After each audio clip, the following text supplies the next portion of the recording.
वो शिंदे साहब ने उसको जो सपोर्ट किए है मुख्यमंत्री ने, वो कहा कि नहीं जो कुछ है तो मैं उसके तरफ से साथ में हूँ। ये गलत है, ये लोकशाही में ये चलता नहीं है। कोई भी धर्म को कोई भी उंगली उठा के बोलना नहीं चाहिए। ये ऐसा देश है हमारा हिंदुस्तान कि सारे धर्मों को लेकर चलने वाला हिंदुस्तान है। ऐसा किसी की जागीर नहीं, किसी की प्रॉपर्टी नहीं है, ये पूरी जनता की है। ये हिंदू मुस्लिम भाई सब, सिख ईसाई सब भाई भाई है, और यही भाई भाई करके हिंदुस्तान को आज़ादी मुसलमानों ने दिलाई थी।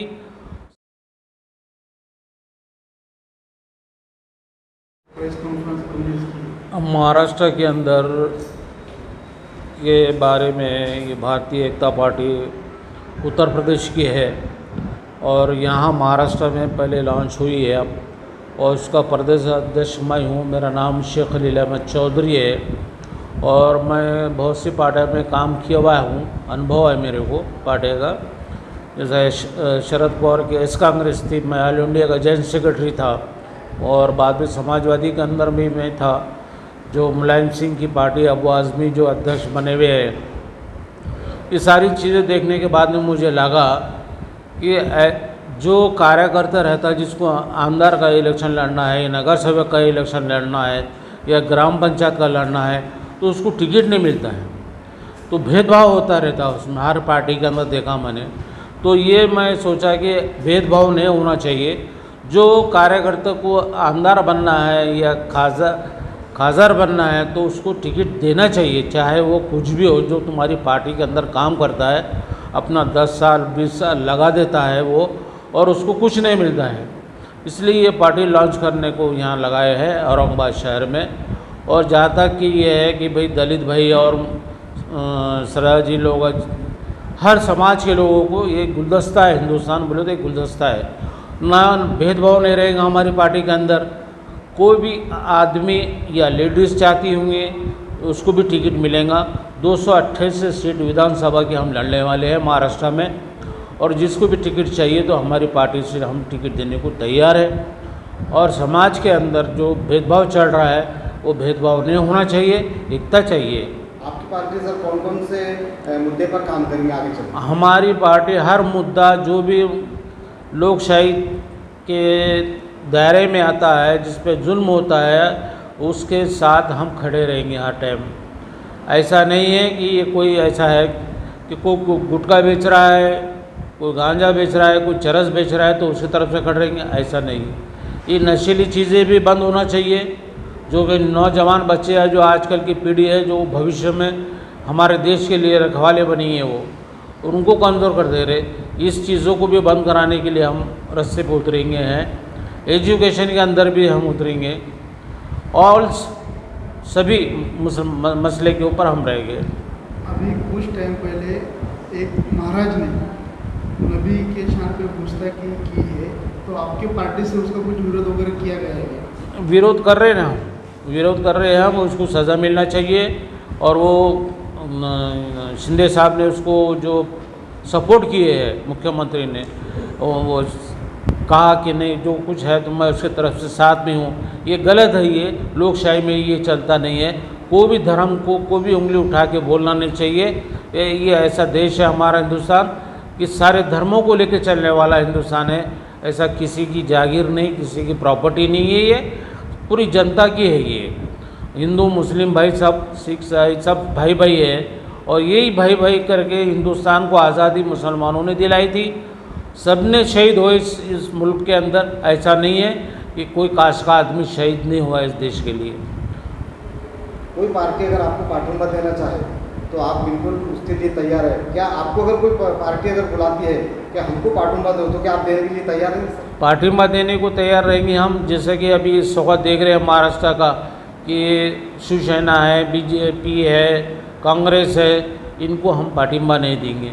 क्योंकि ये न का फिर फूट रहे पब्लिक, और वहाँ जा रही, इसको तोड़ रही है, उसमें जा रहे, करने का मतलब जनता को बेवकूफ़ बनाया जा रहा है। तो इसका ऐसी जनता, ऐसे पार्टियों को हम सपोर्ट नहीं करने वाले हैं। अगर जो पार्टी कभी हमसे युति करती है तो हम उनके साथ, हमारे तालमेल में बैठती है तो हम उसके साथ देंगे। आप कांग्रेस के साथ या एमआईएम के साथ जा सकते हैं, ऐसी कोई बात हुई है? नहीं, किसी के साथ बात नहीं हुई हमारी। जब कभी बात होंगी कांग्रेस के साथ तो हम नहीं जाएंगे, क्योंकि कांग्रेस के साथ देखिए अभी तक राहुल गांधी ने और या महाराष्ट्र की गवर्नमेंट ने इसके ऊपर ऑब्जेक्शन जो उठाया, जो महाराज ने जो बोला मुसलमान के लिए, जो हुजूर के बारे में बोला, बीबी आयशा रज़ियल्लाहु ताला अन्हा के बारे में बोला है, तो वो गलत आज तक इन्होंने आवाज़ नहीं उठाई, जबकि मुसलमानों ने एक मुठ और एक भाइयों ने सबने मिलके उड़ डाले अगाड़ी को, और अगाड़ी खामोश बैठी भी है। औरंगाबाद में ऐसा आपने कहा कैंडिडेट चुना के जिससे आप आपके पार्टी से आप उम्मीदवारी दे सकते हैं, ऐसा कैंडिडेट आपने फिक्स किया है? अभी तो लॉन्च हुई ना हमारी पार्टी, यहाँ जब आप हमारे से कांटेक्ट होगा बोला जाएगा कि भाई तो फिर हम टिकट देंगे, ऐसा कुछ नहीं है, चाहे कोई भी समाज का हो उसको टिकट मिलेगा। कितने अभी 208 से भी कितने उम्मीदवार चुन के आ सकते हैं आपके अंदर? वो तो जनता के ऊपर है, जनता जो चाहेगी उसको चुन के लाएंगी। जनता चाहती ना, कोई बदलाव होना चाहिए, जनता को समझ में आ गया। आपको कुछ अंदाज तो होगा? नहीं, ऐसा नहीं, क्योंकि मन से जब फूटी थी पहले वक्त मन से एकदम 13 सीट आई थी आमदार की, बाद में मन से ने कहा है अभी तक उसके पास एक नगर या एक आमदार नहीं, एक खासदार नहीं मन से के पास, तो ऐसा होता है। आगे विधानसभा के इलेक्शन है, तो औरंगाबाद की जनता को कुछ अपील करना चाहिए सर? नहीं, हम तो टिकट देने के लिए तैयार है ना। औरंगाबाद की जनता क्या चाहती है, पूर्व से चाहती है, पश्चिम से चाहती है, हम टिकट देंगे उनको, महाराष्ट्र में देंगे ना। यही औरंगाबाद में पूरे महाराष्ट्र में 288 सीट पे लड़ाना चाहते हैं हम सीटा, जो भी उम्मीदवार रहेंगे हम उसको वेलकम करेंगे। हम आप कहाँ से लड़ने वाले सर? मैं नहीं लड़ने वाला हूँ, मैं लड़ाने वाला हूँ। जब मैंने देखा जो मेरे को लड़ने का था तो मेरे को टिकट नहीं देते गए, मैं भी बहुत सीनियर हूँ, ऐसा नहीं। तो जब देखा मैं ये पार्टी के अंदर भेदभाव नहीं है, इसलिए पार्टी ज्वाइन कराया मैंने और ये पार्टी का अध्यक्ष बना हूँ मैं महाराष्ट्र का। आपका पूरा नाम बताइए। मेरा नाम शेख खलील अहमद चौधरी। मैं शेख हबीब, महाराष्ट्र प्रभारी एवं महासचिव।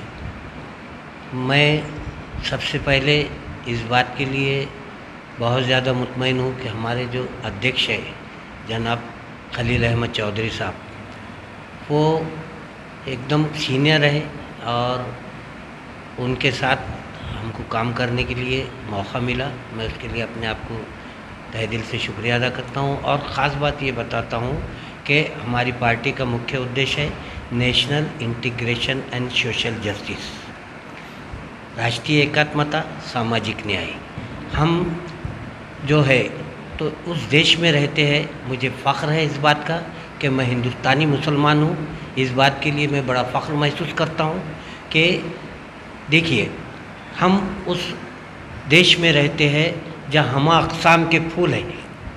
एक बागीचा जब हमा अक़साम के फूल ना हो उसके अंदर, तो बागीचा नहीं कहलाता है।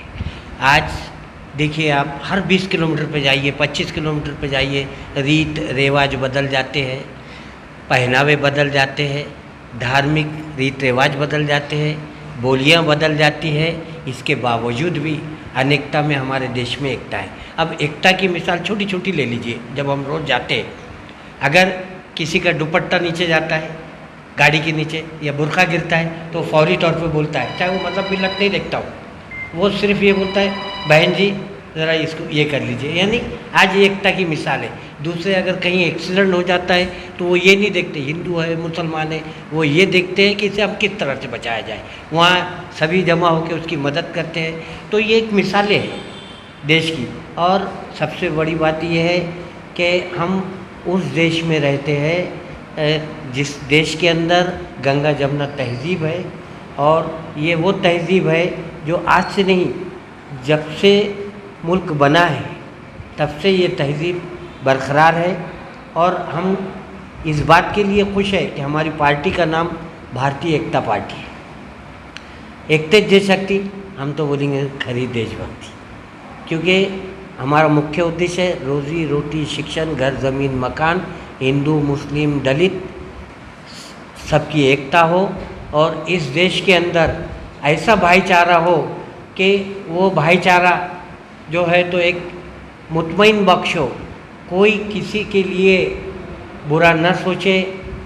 देखिए, कोई भी धर्म किसी भी धर्म के लिए बुरा कहने का किसी भी धर्म में देखिए, आप गीता देखिए, बाइबल देखिए, कुरान देखिए, कोई भी धर्म किसी धर्म के ऊपर की आलोचना कभी नहीं करता।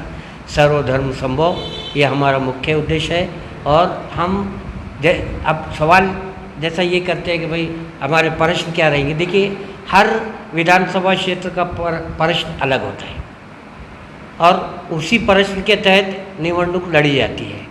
अब अगर हम ये मुख्य उद्देश्य तो हमारी ये है कि हम जो रोज़गार के ज़राए पैदा करेंगे और जो गुत्तेदारी पद्धति है उससे ख़त्म करेंगे। और यहाँ जो है तो आज जो अन्याय अत्याचार हो रहा है हमारी बच्चियों पर, हमारी बेटियों पर, इसे किस तरह से रोका जाए, इसके लिए हमारी कोशिश रहेंगी।